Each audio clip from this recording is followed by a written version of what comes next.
G'day, this is Captain Noob and this is the Scar 45. This is a limited customization standalone rifle complete with animations. Now I believe this thing is ripped from what I believe it is Titanfall, maybe one or two, and I really didn't play too much of those games. They look kinda silly, but their weapons models seem to be pretty good. Anyways, we'll get into these attachments. First of all, for the receivers, the best thing you can do, the advanced semi-receiver, 298 damage. And do we have an advanced powerful auto receiver? No, we just got the powerful auto receiver there. So 196 damage. So you can do quite a lot of damage with this thing. We'll keep this at auto.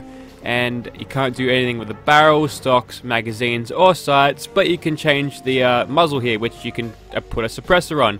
This thing doesn't have the keyword for the non-muzzle attachment, so once you've got a suppressor on, yeah, you're never going to get that suppressor off. So there you go, that was the Scar 45 in all of its customization glory. Of course, legendary effects exist, but I don't think we'll need it.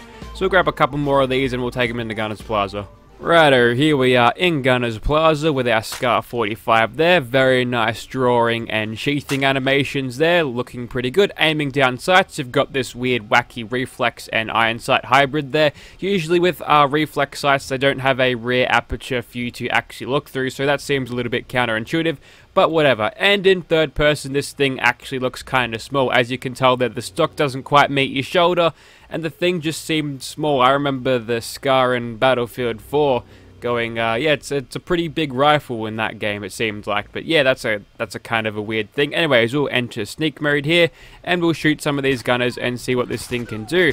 I think I just nailed 800 damage on that person, maybe less, but not watching the numbers when I'm trying to figure out my aim. But as you can tell, whilst you're constantly stacking sneak attack criticals on people, you can kill people very quickly, especially since with its high rate of fire you get an incredible DPS if you keep on stacking your sneak attack criticals, which, yeah, it's a little bit cheap, but whatever.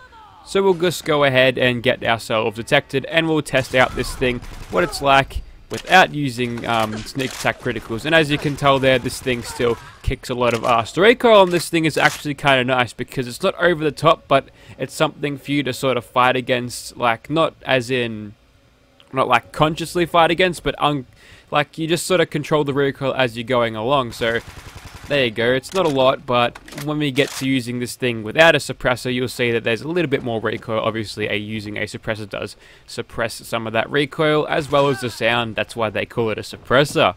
Yeah, I'm a gun expert now. What are you going to do about it? Okay, we'll switch over to our semi-auto one and get detected almost immediately. Yes, now we are detected, but that's lucky because Captain Bridge is going to roll around the corner soon, and we'll be able to light her up with lots of sneak attack criticals. There she is.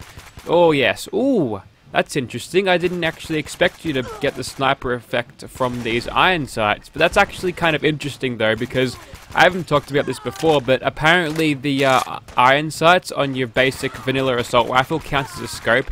So you can use the iron sights as a way of activating sniper if you've got the thing in semi-auto, which is kind of odd because obviously it's not a scope. So someone at Bethesda, whilst coding or putting together that weapon, didn't make that weapon the iron sights. It made it have the scope keyword on it for some reason. That's how I believe it works. Anyways, speaking of Battlefield, I don't know, I went off on a bit of a tangent when I'm commentary. Yeah, but yeah, something big happened in the Battlefield sphere, I guess, and it is about the one-shotted that legendary gunner there, I think. Yes, the Battlefield 5 trailer was revealed and all of that, and it seems to be a World War II shooter, which, honestly, I was kind of hoping for a modern one again, but sure, I'll buy it. Now, according to what they had on their stream, they're really going to actually get serious about the team play sort of thing, so yeah, that might actually make the gun fun other than just shooting people like what I do in Battlefield 1 now. It's not a lot to it other than shooting people for me, especially because I'm a tank stacker. I stack tanks every day. But yeah, we'll go ahead and fade out and fade into a new thing and kill some more enemies, because I got a little bit more to say about Battlefield. Righto, so we'll run the gauntlet now, but I'm going to use weapons that aren't suppressed, but I'm going to use them with legendary effects because I guess you get the point of this thing. Its power levels are quite high, so we'll just have the automatic one here, and this is where you get to see a little bit more of the recoil and obviously some more of the sounds. Obviously we're still hitting these guys quite hard despite not having the ace operator perk, increase our damage a little bit. So that's very, very good. These guys aren't particularly Gunners Plaza level gunners, but they're up there sometimes. Some of them are commanders, which you can find in Gunners Plaza, but yeah, there's basic gunners around. They're no threat to you, so we'll just quickly mow down the rest of these guys. I'll aim in third person here, so I'm not obscured by the muzzle flashes of this thing. That's another advantage of the suppressor, by the way. And I usually don't really think about muzzle flashes, but it seems to be quite annoying to the aim here, so maybe having a little flash suppressor thing. Oh, that raider's ran off. She's had enough. Well, too bad for you. Alright, we'll go for a bash here. That's actually a cool bash animation. It's actually really quick, which is convenient because... Where are you going? Oh, you're back to fighting, are you? I guess they go spastic for a while, then they come back. But yeah, good thing about this thing is it's quick bash animations. They don't require the wind up of vanilla weapons, so if you need to get in a quick little bash, then that's very convenient for you. We'll switch over to our semi-auto one. There's the bear. He's being shot at by the super mutants, I guess, but we'll go ahead and shoot him. This one has the explosive and wounding effect on at the same time. This is one of my legendary effects called fragmenting. Very effective on shotguns. But yeah, I just wanted to have the terrible fusion of explosive and wounding on the same weapon here. So obviously against super mutant warlords, it's going to take a lot of shooting for you to kill these guys, simply because they're just tanky health things, but that's alright. We'll get through them nice and easily there, and if we can actually shoot that guy, I really would have thought the explosive projectiles would take out that. Also, I think we one-shotted that one, so that super mutant suicider was a very low health one indeed. But yes, back to Battlefield 1. People seemed really mad about having the women, the chick in the trailer there, because she was quite a prominent little character in that little cinematic there, which is a pretty good trailer actually. I wasn't expecting a trailer like that from Battlefield, considering the Battlefield 1 trailer was just a bunch of jump cuts and all that synced up to music. Both trailers are kind of cool, but I kind of like the jump cutting craziness trailers. Maybe we'll get something like that further down the line, but yeah, that's quite an interesting thing for DICE to add in women soldiers to World War II, even though, yeah, it is going to compromise historical accuracy a little bit, but that seems to piss people off a lot, like really bad. I don't understand. It's not an SJW plot to take over the gaming industry. Just calm down, children, alright? It's okay. Your Battlefield is gonna be fine. I think it's just to, I don't know, they're Swedish, so maybe it's just to up the, diversity quotas. I guess is giving the voice actors the women jobs, so as an economic standpoint it's pretty good, I guess, but yeah, I'm not... Social issues, probably not my forte. Very polarizing opinions I might have, so I generally, you know, don't step away from that unless I make a funny meme about World War III and Donald Trump. Then I'm gonna smash that keyboard and all that. But yeah, I'm gonna shut my mouth now, probably because you guys aren't out there to hear my political opinions. You're just here to watch me shoot stuff and talk about why weapons are good or whether they suck.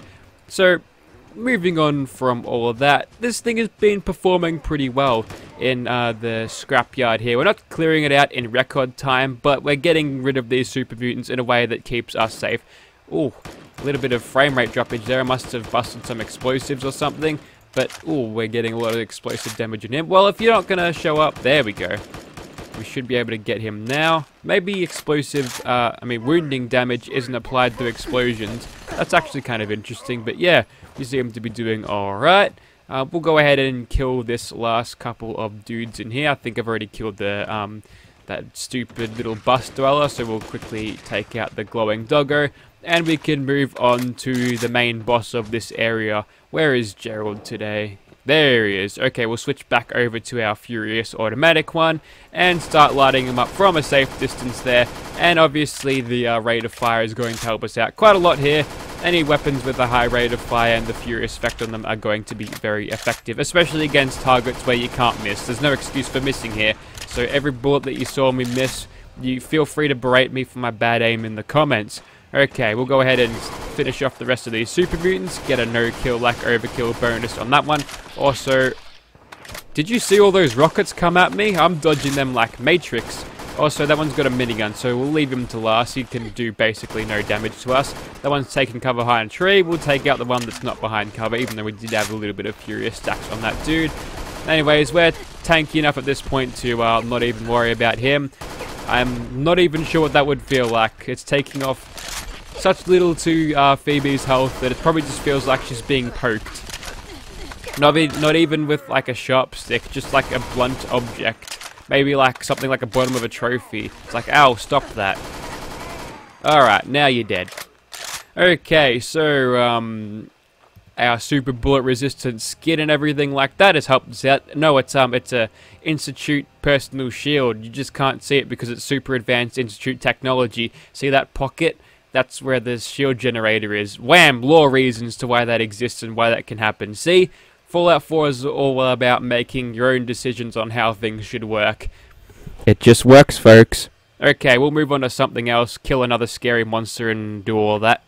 Okay, let's take out the lobster and hopefully he doesn't levitate this time. So luckily for us, it is not during the night and sometimes he's going to pop up out of the water and that'll give us a good idea on where to shoot him. If not, bats always help out, so we'll get stuck into him first off here. He's probably going to detect me right quick because he's a fast dude, so 100 damage against him when we're shooting him around about his face area, which is pretty decent there.